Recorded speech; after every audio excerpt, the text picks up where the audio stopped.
Hey, well, today's daily sprint, we're talking about increasing our purpose, passion, and meaning. And today we're talking about leadership. So today's day one of our small group, and we are doing a leadership group. So our goal with this group was to get like-minded, growth-driven leaders together and help each other grow and be better and more effective leaders.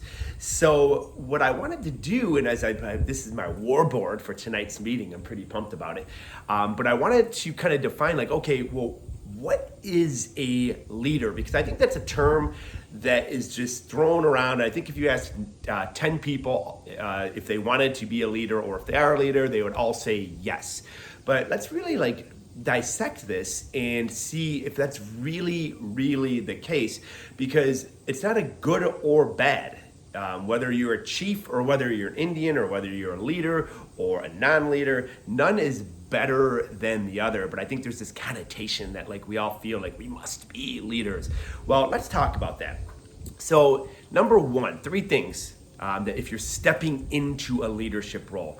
Number one, you are agreeing to raise your lid. So you have a duty, an obligation, and a responsibility to increase your capacity. Okay, that is a lot of work.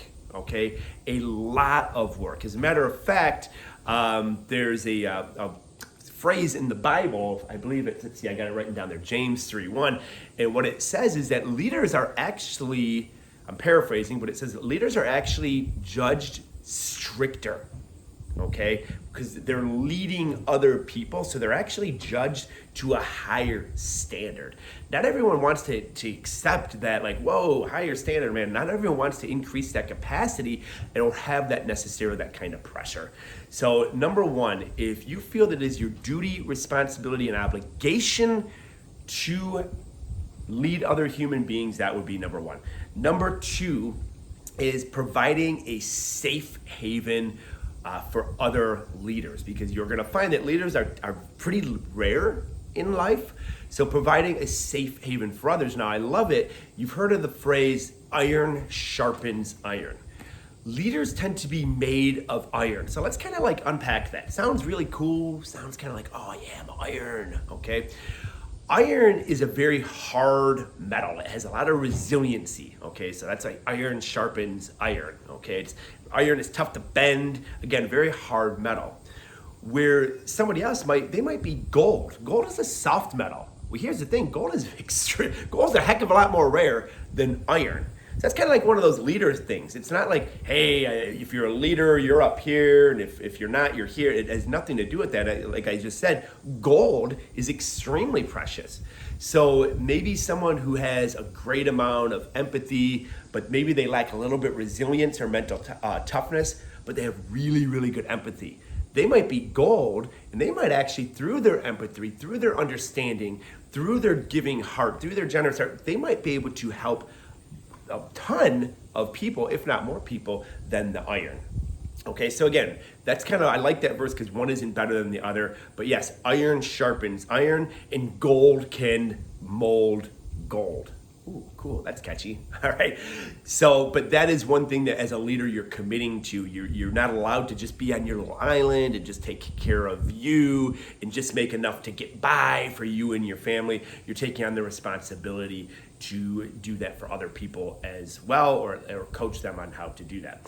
And then number three, this is where I struggle with leadership, is leaders are obligated to challenge other leaders. You see another leader doing the wrong thing. As a leader, it's your duty, your responsibility to challenge that person. I always bite my tongue, and then I end up on the ride home being I should have said something. That's not good leadership. When leaders see it, they say it. Now, they say it with kindness, they say it with love, but they don't sit on their hands and not say it when they see not necessarily the greatest leadership going on, or when they see bad leadership going on. So leaders, if they see it, say it. They're not keyboard warriors behind their little keyboard on social media. They're face to face. I know a buddy of mine, he's really good at this. When there's a confrontation or something, he calls you, FaceTimes, he's talking to you eye to eye, and he resolves a lot of confrontations really well that way. Why? Because he's a good leader. So that's something that I've been trying to hang around more people like that and be better at that myself. So hey, let me know if there's any additional leadership traits that you feel are worthy of mention. Let me know that in the comments, and also let me know how you are with these three, if there's any that you particularly struggle with. Have a great growth-driven rest of your week.